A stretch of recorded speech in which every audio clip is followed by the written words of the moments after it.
Muy buenas tardes, espero que se encuentren todos muy bien. Bienvenidos a esta nueva cápsula de Compliance Focus. Y en esta oportunidad estoy muy contento de tener dos invitadas que son Daniela Arantes Prata y Sofía Martinelli. Son dos juristas brasileras que pronto también la vamos a tener impartiendo un curso en CRIMINT, justamente sobre el tema sobre el cual vamos a hablar hoy, que es básicamente FCPA y UK Bribery Act, y sobre todo tratar de entender cuál es el rol que estos ordenamientos jurídicos, que naturalmente son de aplicación en el Reino Unido y en Estados Unidos respectivamente, ¿qué relevancia pueden tener estos ordenamientos en la praxis latinoamericana, la praxis jurídica latinoamericana, pero también y especialmente en la praxis del compliance en Latinoamérica? Bueno, les voy a presentar muy brevemente a Daniela y a Sofía. Daniela es doctoranda de la London School of Economics y además es consultora en compliance en GC Law. Y Sofía, por su parte, ella es doctora ya por la Universidad de Sao Paulo y también es consultora en compliance igualmente en GC Law.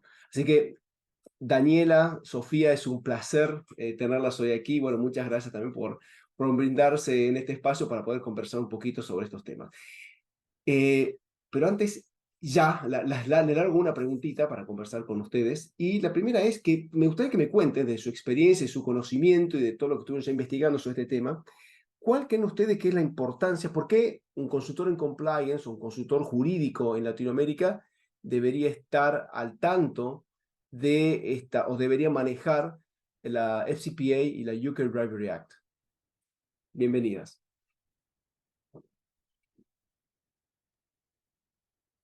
Hola Juan, muchas gracias por la invitación, es un placer estar aquí.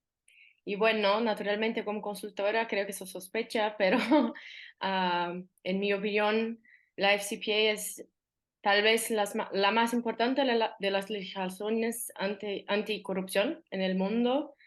La primera, por supuesto, con aplicación extraterritorial, un gran marco de todo el compliance, por así decir. Entonces, um, naturalmente tenemos un contexto en que la ley fue aprobada, pero sus consecuencias aún permanecen en nuestra práctica jurídica. Y para todos los consultores, para todas las empresas que aún no operen en Estados Unidos, pero tengan funcionarios que hagan negocios en Estados Unidos, tengan sus acciones negociadas en Estados Unidos, bueno, uh, esta es una legislación de la más grande importancia, porque aunque no sepan, pueden estar sujetos a sus consecuencias, incluso criminales, no solo contables, aún criminales en términos de anticorrupción. Sí, y me imagino al mismo tiempo que, digamos, tomando en consideración, digamos, lo que viene sucediendo con los grandes escándalos de corrupción que acontecieron en Brasil, pero que de alguna manera pegan directa o indirectamente a varios países de la región, yo creo que eso también de alguna manera viene mostrando de alguna forma que lo que se dispone en leyes, en este caso concreto en Estados Unidos, también tiene relevancia para la región y de alguna manera creo que para los consultores deben también desarrollar, se me ocurre que deben tener que desarrollar herramientas para poder también atender a sus clientes digamos, en esos eventos locales. Digamos, en tu experiencia, ¿cómo ves vos, digamos, cómo impactó puntualmente en Brasil estos escándalos de corrupción, la importancia de la aplicación de la FCPA en Brasil? Digamos, ¿cómo esto cree que impacta en la praxis de Brasil, en la praxis sobre todo los abogados consultores en el Brasil? Sí, bueno, es que un programa de compliance anticorrupción uno no se puede olvidar de la FCPA. Es muy claro, es ah, natural, porque como ten- tenemos una aplicación extraterritorial, siempre hay un riesgo. Para los que hacen negocios con el extranjero, el riesgo siempre está puesto. Entonces, nosotros tenemos en Brasil, infelizmente, pero tenemos muchos casos de acuerdos que uno ha celebrado con el DOJ, el Departamento de Justicia en Estados Unidos, que es el responsable por por las investigaciones. Tenemos, creo que el caso más famoso de los últimos tiempos, el caso de Brecht, el caso Petrobras. Entonces, todos esos casos son una pequeña prueba de que un programa de compliance tiene de fondo la FCPA como preocupación por los motivos que naturalmente vamos a ver en el curso, pero la importancia de tener, por ejemplo, un canal de denuncias, un procedimiento sistemático para las investigaciones. Entonces, todo este contexto es lo que posibilita que una empresa, por ejemplo, tenga un acuerdo ante el DOJ. Y naturalmente puede de esta forma gerenciar sus riesgos, incluso y especialmente jurídicos y reputacionales. Entonces, en todo este contexto, en ese sentido, no se pueden olvidar la FCPA cuando en el papel de consultor se hace el mapeamiento de riesgos, ¿sí? Buenísimo. Me interesa ahora, digamos, teniendo ya este marco que plantea la FCPA, pensando en el UK Bribery Act, digamos, generalmente es curioso lo que se da, lo que observo que se da en Latinoamérica, porque por un lado, siempre se habla de FCPA y cuando habla de FCPA automáticamente aparece en las referencias del UK Bribery Act. Y sin embargo, tengo la impresión de que los abogados en Latinoamérica conocen más bien poco de la UK Bribery Act. Por eso me interesaría, Daniela, que nos cuente así, básicamente, ¿desde qué perspectiva crees tú que es importante también que los abogados o consultores en Latinoamérica se introduzcan en UK Bribery Act, puedan manejar el contenido de ese lugar, digamos, ofrecer ese servicio también a las empresas que están localizadas aquí en Latinoamérica? ¿Qué crees tú que es lo más importante que debe recetar la praxis latinoamericana de la UK Bribery Act? Bueno, muchas gracias Juan y Sofía por la introducción y todo. Bueno, en respecto a la OK Bribery Act, creo que es tan igualmente importante cuanto la FCPA. La diferencia es que es una ley más reciente, que es de 2010, y no tiene tanta aplicación, no hay tantos casos en la América Latina en que fueran aplicados el UK Bribery Act, pero el UK Bribery Act sí es muy inspirado en la ley de la FCPA y tiene también su alcance territorial y, bueno, tiene jurisdicción a muchos casos que pueden ocurrir en diversos países del mundo y Brasil, América Latina incluso. Solamente hay que haber también, así como en la FCPA, una relación de negocio que se pase en parte en el UK. Entonces sé que hay un aspecto muy relevante que puede ser, que la ley puede ser aplicada a muchas empresas de América Latina y las personas no lo saben o creen que por estar cumpliendo con la FCPA, por ejemplo, ya está suficiente, pero lo importante es que la UK Bribery Act es muy amplia, mucho más amplia que la FCPA. Entonces hay muchos más aspectos de la UK Bribery Act que pueden incidir y pueden elevar a la criminalización de la empresa que la FCPA. Entonces hay que tener esto en cuenta. Y, por ejemplo, los criterios que suelen utilizarse, digamos, al tratarse de dos leyes extraterritoriales, digamos, Daniela, cuando tú comparas, por ejemplo, los criterios de aplicación de UK Bribery Act y de FCPA, ¿son similares o podrías decir que hay una pretensión más expansiva en la UK Bribery Act que en la FCPA? Bueno, creo que las dos son bastante expansivas, pero la diferencia principal es que, bueno, por ejemplo, la UK Bribery Act también trata de la corrupción privada entre dos entes privados, no solamente de oficiales públicos, trata del soborno pasivo y también hay un crimen específico para empresas, sí, para personas jurídicas. Entonces, bueno, hay crímenes para personas jurídicas y para personas individuales. Entonces, hay diferentes aspectos que son, creo que más amplios. Tal vez la incidencia extraterritorial, tenemos más ejemplos de la FCPA, pero sí que hay una gran posibilidad de la aplicación de la UK Bribery Act en otros países. Clarísimo. Mira, no, desconocí esa parte y que yo creo que eso también demuestra, digamos, la relevancia y que tiene también considerado el UK Bribery Act, que generalmente, como les comentaba recién, tengo la sensación de que se la nombra casi de memoria junto al FCPA, y sin embargo, por ahí no se le presta debida atención que debería prestarse en Latinoamérica. Y metiéndome ahora un poquito más al compliance, porque de un poco lo que nos estuvieron comentando ustedes hasta recién fueron referencias más generales a la ley y a la relevancia que puede tener la ley para la praxis jurídica en Latinoamérica. Sin embargo, desde su perspectiva ahora ya no solo, digamos, como conocedoras de estas dos leyes, pero también como consultoras, y metiéndome en las exigencias de compliance, ¿sí?, que plantean dos leyes, ¿sí?, las exigencias de compliance que vienen de UK Bribery Act y de FCPA.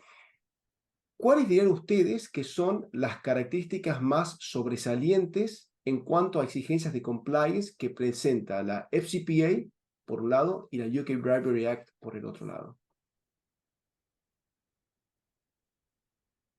Bueno, ¿quieres empezar, Sofía? Creo que es más interesante hablarnos de la FCPA y después de la UK Bribery Act, porque, bueno, la UK Bribery Act. Adelante, como ustedes deseen.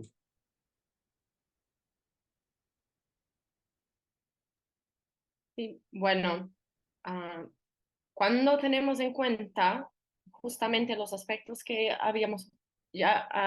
hemos hablado aquí de la aplicación extraterritorial, es importante, como yo he ahora adelantado, que el mapeamiento de los riesgos tenga en cuenta cómo son las operaciones de la empresa y las situaciones a que se expone cuando hace negocios. Porque, bueno, sí, y en el caso que esté sujeta a la aplicación de la FCPA, es que naturalmente un programa de compliance tendrá sus objetivos alcanzados solamente cuando la empresa tenga su posición para hacer, por ejemplo, un acuerdo con el DOJ, que tiene mejoras en términos de las sanciones, de persecución penal. Estos acuerdos que ahora entendemos como siendo uno de los grandes incentivos a la implementación de los programas de compliance, son tal vez el fin mayor a que se dedican los programas, porque permiten que la empresa haga una gestión de riesgo que sin un programa de compliance no fuera posible. Y en estas circunstancias es importante, por lo tanto, tener la especialidad, el conocimiento de cómo uno puede conducir negocios sin que haga una violación. Y más importante, lo que debe uno hacer cuando en unas circunstancias se identifica una potencial violación a la FCPA. Porque en este sentido, el programa de compliance permite que la empresa se adelante a la acción de la autoridad, que se presente, que haga una presentación de buena fe. Y en este sentido, más una vez puede hacer una gestión de sus riesgos, especialmente los reputacionales, ¿sí? Clarísimo. Y una consulta ahí. Me quedo pensando con esto que comentabas recién, digamos, las empresas que normalmente o sea, se presentan espontáneamente a la justicia y disponen, digamos, la implementación, voluntariamente deciden implementar un programa de compliance para cumplir con la exigencia de de FCPA. ¿Podrías decirme, digamos, de acuerdo a tu experiencia práctica y teniendo en consideración cómo son los programas de compliance que suelen tener las empresas brasileras o las empresas que tú conoces, ¿sí? Para adecuarse, en tu experiencia, para adecuarse a la FCPA, ¿tienen que hacer modificaciones al programa de compliance que ya tienen, o por lo general se trata de empresas que no tienen nada de compliance y que a partir de esta exigencia de FCPA tienen que montar de cero un nuevo programa de compliance? Bueno, acá en Brasil nosotros tenemos la ley anticorrupción, nuestra ley anticorrupción que tiene aspectos similares en términos de conducta Su aplicación naturalmente es diferente, pero en el objetivo final es el mismo. Entonces, las adecuaciones no son tan grandes.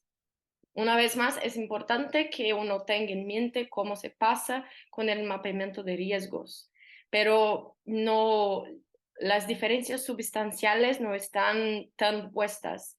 Las adecuaciones son perfectamente posibles. Desde que, bueno, cuando hablamos de la FCPA, es importante tener en cuenta que es tal vez el principal, naturalmente el primer marco de las legislaciones anticorrupción. Por lo tanto, es natural que las próximas tengan sus disposiciones como inspiración. Y la ley brasileña no es diferente. Entonces, es perfectamente posible que una empresa que ya tenga un programa de compliance para su legislación nacional con la perspectiva anticorrupción haga pequeñas alteraciones y ya tenga un programa de compliance para la FCPA perfectamente estructurado, porque los procedimientos, los cuidados en términos de anticorrupción normalmente no son tan diferentes. La diferencia está en las conductas, en las implicaciones, lo que es perfectamente una corrupción en un país y no es en otro. Cuando decimos, por ejemplo, Daniela ya no ha dicho de la corrupción privada. Esta es una gran diferencia. Entonces, es importante que tengamos en cuenta las conductas. Y el programa que ya está estructurado, se puede hacer modificaciones mínimas, protocolos sencillos y tenemos todo listo. Y en tu caso, y desde tu perspectiva, Daniela, con respecto a UK Bribery Act, ¿crees también que sucede algo similar a lo que podría suceder con la praxis, digamos, latinoamericana o brasileña puntualmente, de caras a FCPA? Es decir, ¿consideras también que hay muchas exigencias específicas que plantea el UK Bribery Act en temas de compliance que llevaría a las empresas a tener que trabajar mucho en la adecuación, o consideras más bien que no es tanto lo que tienen que trabajar en la adecuación porque son similares las exigencias que se plantean en Brasil y según la normativa de UK Bribery Act?